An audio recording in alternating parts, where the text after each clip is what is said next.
नमस्ते, हमारे channel smart news India में आपका स्वागत है। केरल में मानसून का मौसम आमतौर पर खुशहाली का समय होता है, जब हरियाली और ताजगी चारों ओर फैल जाती है। लेकिन इस साल बारिश तबाही लेकर आई। भारी बारिश ने विनाशकारी भूस्खलन को जन्म दिया। अगस्त 2020 में भारी मानसून ने वायनाड में भयानक भूस्खलन शुरू कर दिया, जिससे कई गांव प्रभावित हुए।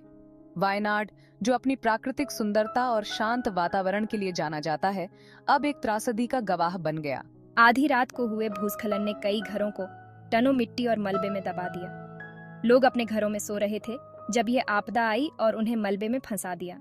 शुरुआती मौत का आंकड़ा 11 था, लेकिन यह संख्या बढ़ने की आशंका थी, जिसमें बच्चे भी शामिल थे, जिन्होंने अपने परिवारों को खो दिया। पूरे परिवार खत्म हो गए और गांव शोक में डूब गया। भूस्खलन ने परिदृश्य को बदल दिया, जिससे पहाड़ियों पर गहरे निशान पड़ गए और प्राकृतिक सौंदर्य नष्ट हो गया। पहाड़ियां अब गहरे निशानों से भरी हुई हैं, जो इस आपदा की भयावहता को दर्शाती हैं। एक बार परिचित इलाका अब पहचानने योग्य नहीं था, जो मिट्टी और मलबे के समुद्र में ढका हुआ था। गांव के घर और सड़कें अब मिट्टी और मलबे के नीचे दब गए थे। वायनाड में हुई त्रासदी ने प्रकृति की कच्ची शक्ति की कठोर याद दिला दी। इस भूस्खलन ने दिखाया कि कैसे प्राकृतिक आपदाएं अचानक और विनाशकारी हो सकती हैं। राहत और सहायता प्रदान करने के लिए बचाव दलों को तुरंत तैनात कर दिया गया। बचाव दलों ने तुरंत कार्रवाई शुरू की और मलबे में फंसे लोगों को निकालने का प्रयास किया। सरकारी मशीनरी हरकत में आ गई और राहत कार्यों का समन्वय करने लगी, ताकि प्रभावित लोगों को जल्द से जल्द मदद मिल सके। जैसे ही आपदा की खबर फैली, बचाव का एक बड़ा अभियान शुरू हो गया। हर तरफ अफरा तफरी मच गई और सभी एजेंसियां तुरंत हरकत में आ गईं। राष्ट्रीय आपदा मोचन बल, भारतीय सेना, स्थानीय पुलिस और अग्निशमन सेवाओं ने बचे लोगों का पता लगाने और उन्हें बचाने के लिए अथक प्रयास किया। इन सभी ने मिलकर एक संगठित और समन्वित प्रयास किया, जिससे कई लोगों की जान बचाई जा सकी। इस क्षेत्र में भारी बारिश जारी रही, जिससे बचाव के प्रयासों में बाधा आई और इलाका खतरनाक हो गया। बारिश के कारण मिट्टी और मलबा लगातार खिसकता रहा, जिससे बचाव कार्य और भी चुनौतीपूर्ण हो गया। प्रभावित इलाकों को जाने वाली सड़कें भूस्खलन से अवरुद्ध हो गईं, जिससे बचाव वाहनों के लिए घटनास्थल तक पहुंचना मुश्किल हो गया। कई जगहों पर सड़कें पूरी तरह से ध्वस्त हो गईं, जिससे वैकल्पिक मार्गों की तलाश करनी पड़ी। चुनौतियों के बावजूद बचाव दल ने असाधारण साहस और दृढ़ संकल्प का परिचय दिया। उन्होंने हर संभव प्रयास किया ताकि अधिक से अधिक लोगों को सुरक्षित निकाला जा सके। संचार लाइनें बाधित हो गईं, जिससे प्रभावित परिवारों में चिंता और भय और बढ़ गया। परिवार अपने प्रियजनों की सुरक्षा के लिए चिंतित थे और किसी भी तरह की जानकारी पाने के लिए बेताब थे। मुश्किलों के बावजूद बचाव दल ने उम्मीद नहीं छोड़ी। वे लगातार मलबे में फंसे लोगों की तलाश में जुटे रहे। उन्होंने दूसरों की जान बचाने के लिए अपनी जान जोखिम में डालकर दिन रात काम किया। उनकी मेहनत और समर्पण ने कई लोगों की जान बचाई और उन्हें एक नई जिंदगी दी। वायनाड में हुई त्रासदी ने दुख और समर्थन की बाढ़ ला दी। प्रधानमंत्री नरेंद्र मोदी ने अपनी संवेदना व्यक्त की और तत्काल वित्तीय सहायता की घोषणा की। केरल के लोगों के साथ एकजुटता व्यक्त करने के लिए पार्टी लाइन से ऊपर राजनीतिक नेता एक साथ आए। मुख्यमंत्री पिनाराई विजयन के नेतृत्व वाली केरल सरकार ने राहत और सहायता प्रदान करने के लिए तेजी से काम किया।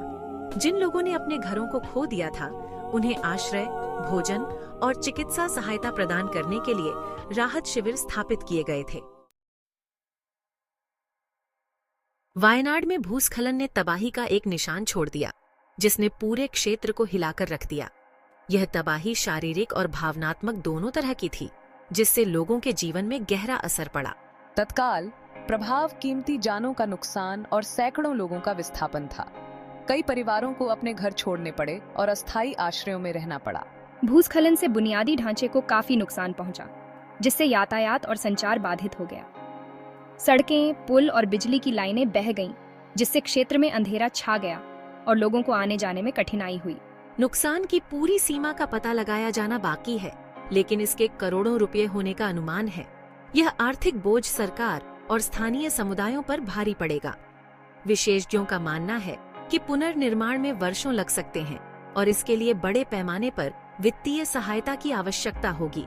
फसलों और कृषि भूमि के विनाश ने किसानों की आजीविका को बुरी तरह प्रभावित किया है। कई किसानों को अपनी फसलें फिर से उगाने में कठिनाई का सामना करना पड़ेगा। आपदा के भावनात्मक दाग गहरे होने की संभावना है और इसे ठीक होने में अधिक समय लगेगा। लोगों को अपने खोए हुए प्रियजनों और घरों की यादें सताती रहेंगी। रिकवरी के लंबे रास्ते के लिए न केवल भौतिक पुनर्निर्माण की आवश्यकता होगी, बल्कि प्रभावित समुदायों के लिए भावनात्मक उपचार और मनोवैज्ञानिक सहायता की भी आवश्यकता होगी। सामुदायिक समर्थन समूह और मानसिक स्वास्थ्य पेशेवर इस कठिन समय में लोगों की मदद करने के लिए आगे आ रहे हैं, ताकि वे इस त्रासदी से उबर सकें और अपने जीवन को फिर से पटरी पर ला सकें।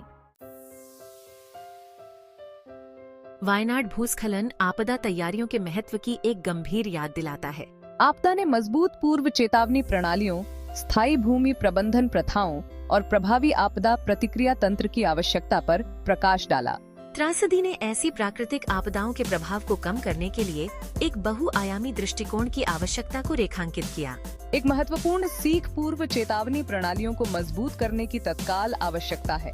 आपदा तैयारियों का एक और महत्वपूर्ण पहलू स्थायी भूमि प्रबंधन है। वनरोपण को बढ़ावा देने, अवैध निर्माण को रोकने के लिए सख्त नियमों को लागू करने और स्थायी कृषि पद्धतियों को प्रोत्साहित करने की आवश्यकता है।